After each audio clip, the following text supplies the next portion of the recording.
Hello friends, welcome back to True Perspective. I'm Jundre. Today, let's talk about the mysterious death of Angela Chao, the youngest daughter of America's most prominent Chinese family and the Chinese shipping magnate. On February 12, 2024, the American shipping company Foremost Group issued a statement saying that its chairwoman and CEO, Angela Chao, had tragically died in a car accident at the age of 50. In just one short sentence, aside from revealing that Angela Chao died in a car accident, there were no other details provided.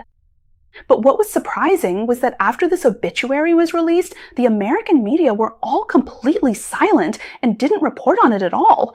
Instead, it was the mainland Chinese media who were the first to provide more details about the car accident for Foremost Group. Caixin was the first to report a wealth of information about Angela Chao's death in a car accident.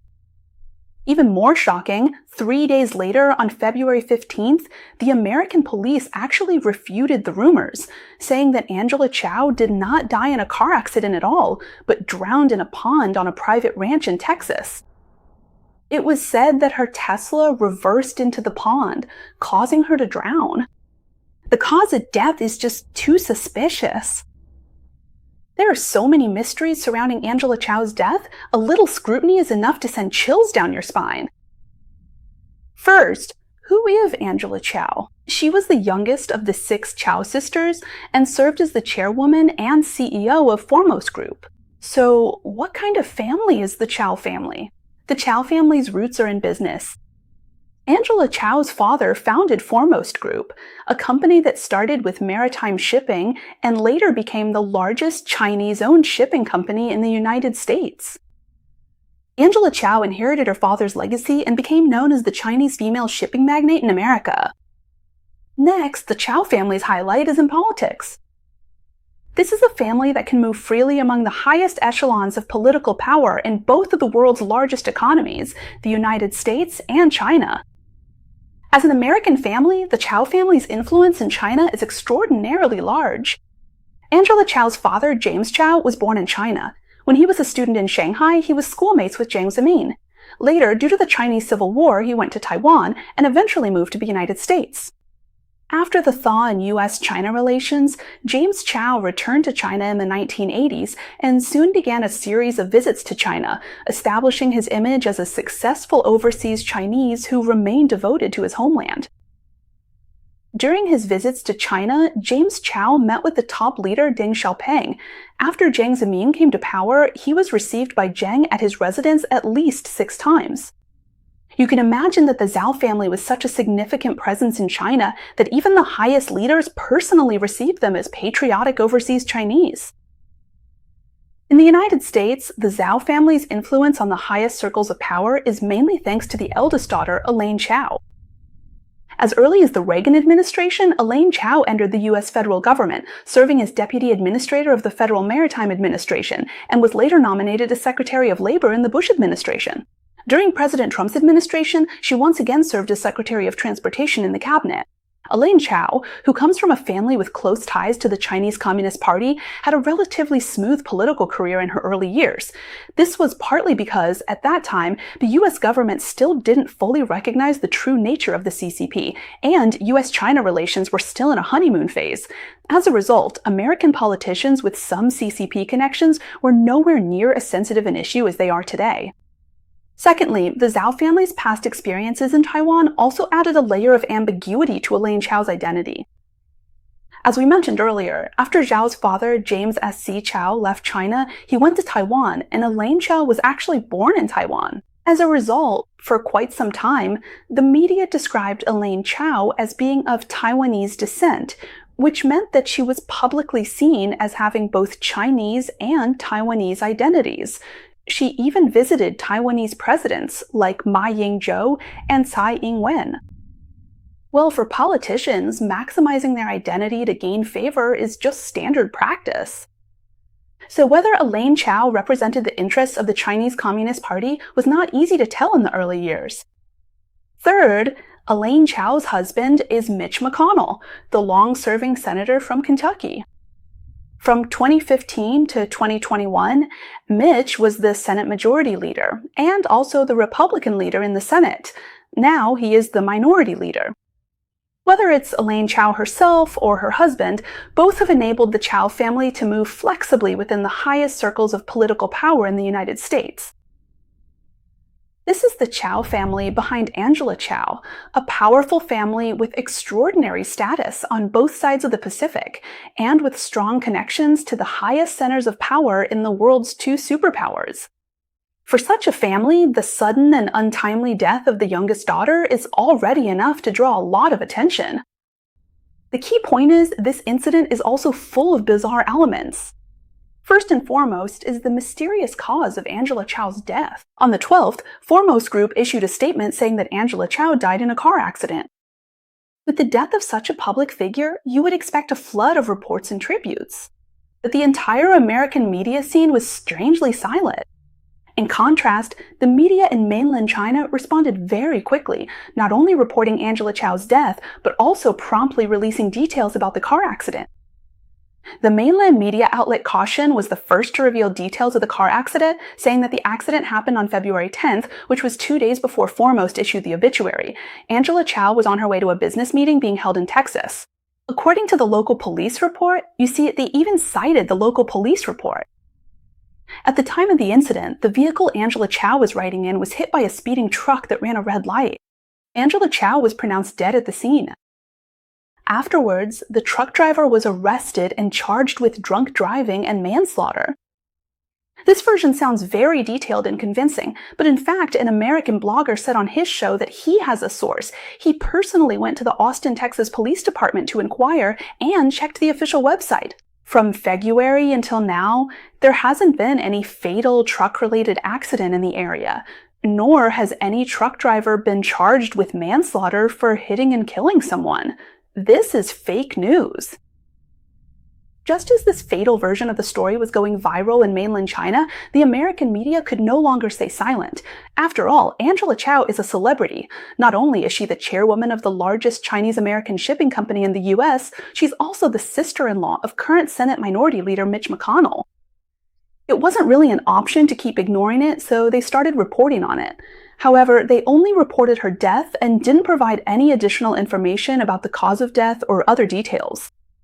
You know, in news reporting, just saying that a celebrity has died without mentioning anything else doesn't make sense from a journalistic perspective. If someone has died, reporters can investigate. They can get information from the local police, for example. It's also really hard for editors to write a news story that's just a single sentence. So this is pretty strange. After a while, as the rumors kept swirling, a new version of the cause of death emerged 2 days later. A well-known American investor, who is also a member of the advisory board at the Hudson Institute's China Center, BOSS, said that Angela Chao died at a private ranch in Blanco County, Texas. Angela Chao got into her Tesla, backed the car into a pond, and that's how she passed away. BOSS asked whether Angela Zhao decided to back her Tesla into the pond herself, or if her Tesla was hacked and controlled remotely. Does the Blanco County Sheriff's Office have enough technological capability to investigate this suspicious international death case? Then, on February 15th, the Blanco County Sheriff's Office in Texas issued a police statement saying that on February 10th, the Sheriff's Office responded to a possible water rescue incident at a private ranch located within Blanco County. After arriving, the Blanco County Police, together with the Blanco County EMS and Fire Department, found Angela Zhao's body in the pond on the ranch. On the 16th, CNBC interviewed Ben Oakley, the head of the Blanco County EMS, and obtained more details. Oakley said that just after midnight on Sunday, the 11th, emergency responders received a call requesting them to go to a private residence in Johnson City for a water rescue. Oakley said that the ambulance arrived at the scene at 12:12 a.m. and saw a car completely submerged in a pond. The depth of the pond was estimated to be between 12 and 15 feet, which is about 4 to 5 meters. There was only one person in the car.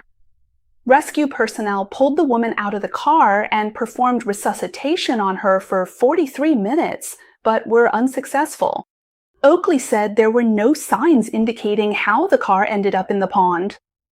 During the interview, he did not confirm that the deceased was Angela Zhao, nor did he disclose who made the emergency call or who owns the private ranch. However, in the previous statement from the local police, the term Angela Zhao's body was mentioned, which confirms that Angela Zhao did not die in a car accident, but rather in the pond. Isn't that strange? Just in this part alone, there are 3 suspicious points. First, why did Fufeng Group and her family state that Angela Zhao died in a car accident, when in fact she died in the pond? Second, why did Caixin Media take the lead in fabricating that story about her being killed by a drunk truck driver? Third, the fact that Angela Zhao died in a pond is simply unbelievable. We're not talking about the Yangtze River, a big river, or the ocean. It's just a pond that's only 4 or 5 meters deep. A Tesla drove into the pond. If the car went into the pond because of a malfunction, Angela Zhao should have had every chance to open the door and escape while the car was sinking. And even if the Tesla loses power, there's still a safety door that can be opened manually, located at the front window. So if Angela Zhao had the will to survive, he was 50 years old and a top student from Harvard, so he should have been quite smart. It's hard to believe that after the car drove into the pond and was completely submerged, he couldn't find a way to escape before he drowned, unless it was suicide, or he simply had no way to save himself before the car was submerged. On this basis, let's look at the first 2 suspicious points again.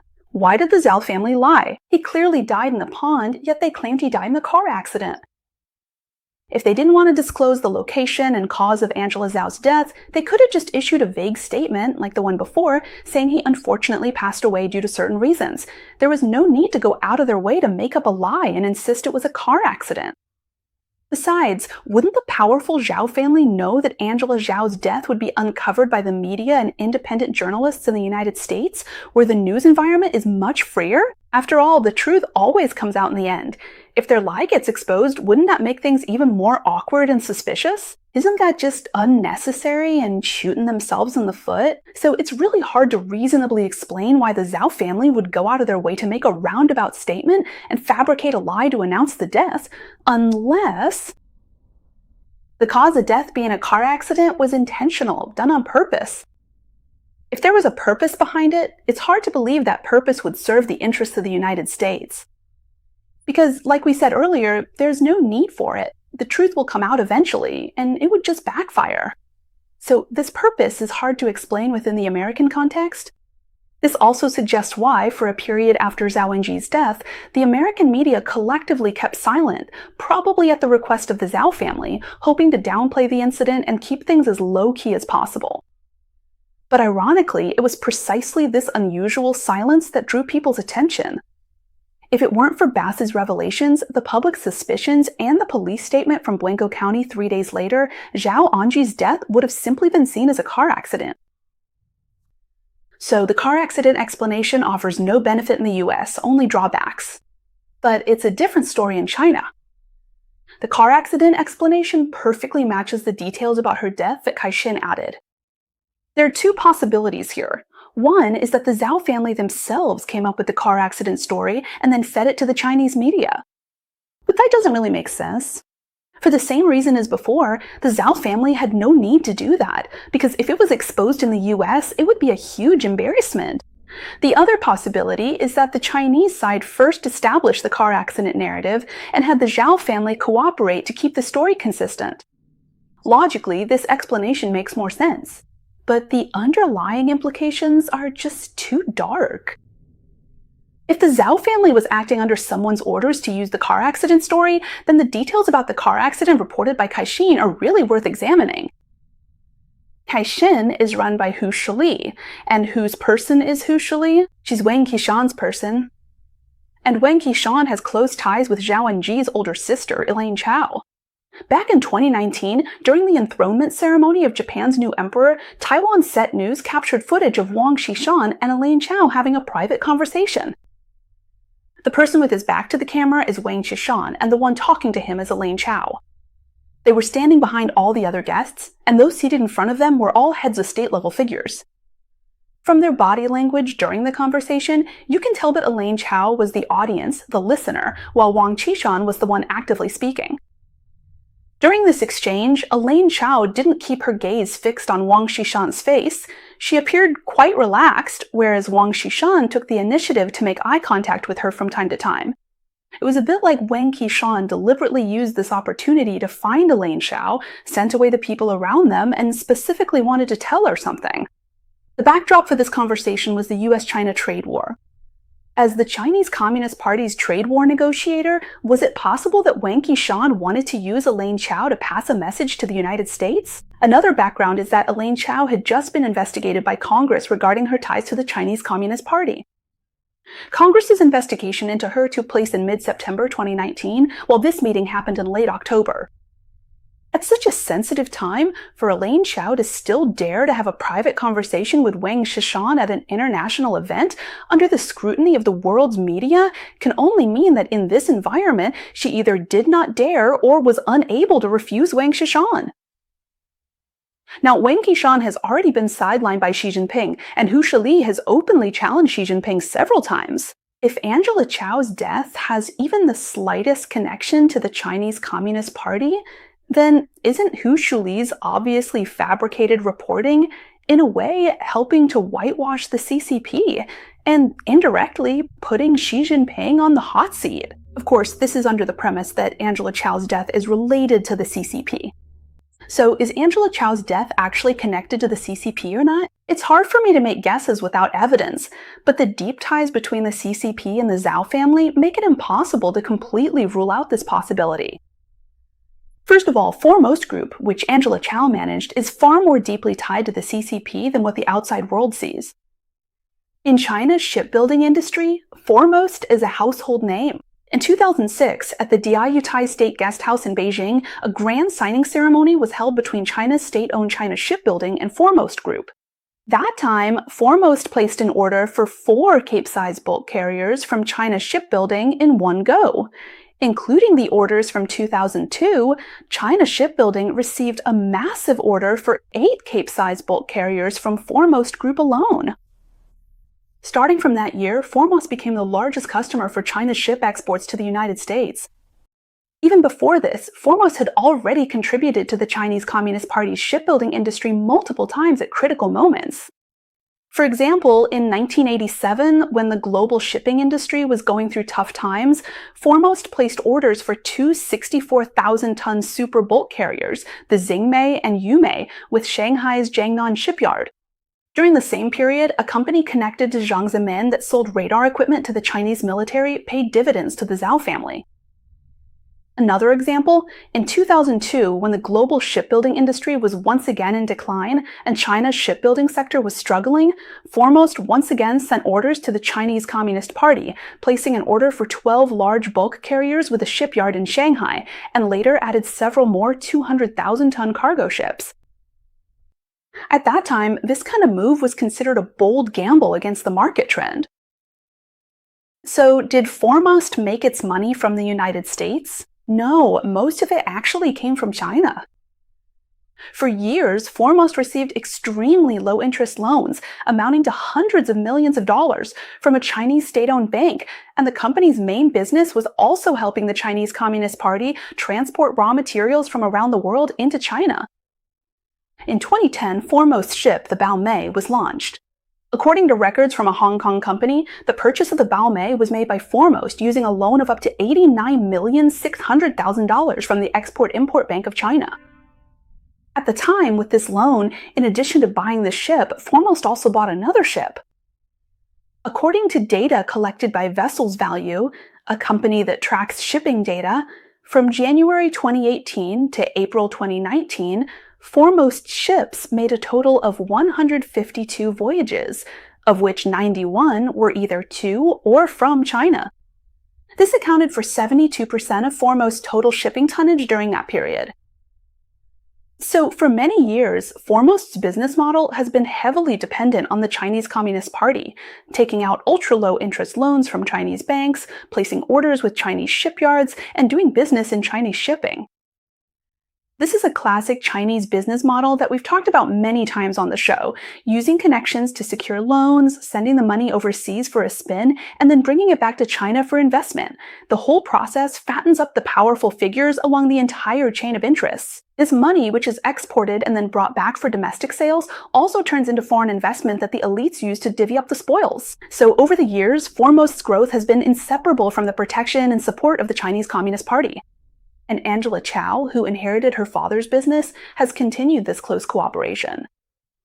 Angela Chao herself became an independent director at the Bank of China and a board member at China State Shipbuilding Corporation. In 2020, China State Shipbuilding Corporation was sanctioned by the US government for allegedly building ships and weapons for the Chinese Navy. This January, just half a month before Angela Chao passed away, Foremost still placed a major order with a China State Shipbuilding subsidiary, CSSC Changxi, for 4 bulk carriers, each weighing over 80,000 tons, with the deal totaling nearly $200 million US. According to data from Clarkson, out of the 31 large bulk carriers owned by Foremost, 21 of them are made in China. However, as China's economic and political environment has continued to deteriorate in recent years, it seems that Foremost has started looking for new partners. In 2020, Foremost placed its first bulk carrier order with Imabari Shipbuilding in Japan. Looking at the global shipping industry, Foremost is actually not a big player. In fact, it's relatively small. However, its business with China accounts for the majority of the company's operations. The marriage between the eldest daughter of the Zhao family, Elaine Chao, and Senator Mitch McConnell also carries strong undertones of a political alliance. In 1989, not long after Elaine Chao and Mitch started dating, Mitch began preparing for his re-election as Senator of Kentucky. At that time, Elaine Chao sent him a series of campaign donations totaling $10,000, coming from herself, her mother, and her sisters. Over the next 30 years, the Chao family became an important source of political funding for Mitch, and Mitch McConnell himself also became one of the most powerful Republican fundraisers in American politics. This kind of political relationship, in turn, made the Chao family even more significant in the eyes of the Chinese Communist Party across the ocean. On February 9th of this year, just one day before Angela Chao drowned in a pond, her husband Breyer's investment firm in Beijing, IDG Capital, was placed on the Pentagon's blacklist of Chinese military-industrial enterprises. This was the first private company to be sanctioned by the US government. Putting all the pieces together, the circumstances surrounding Angela Chao's death are shrouded in mystery. What role did Caixin, the first outlet to report the news of her death in a car accident, actually play in this incident? Why did Angela Chao's Tesla end up in the pond? Why was Angela Chao unable to escape and save herself? Why did the Zhao family specifically lie and claim that Angela Chao died in a car accident? Looking again, it's strange how every media outlet across China, from south to north, is uniformly reporting that Angela Chao died in a car accident. What kind of role did the Chinese Communist Party actually play in the death of the Zhao family's beloved youngest daughter? So why don't we let the dust settle a bit more and see what else comes to light? Subscribe to True Perspective and we'll keep following this story. If any of you have theories about what really happened, leave a comment and share them with me. Alright, that's all for today. Thank you all for watching. Before you leave, don't forget to give me a like. I'm Zenfei, who loves you all. See you next time. Tok na set.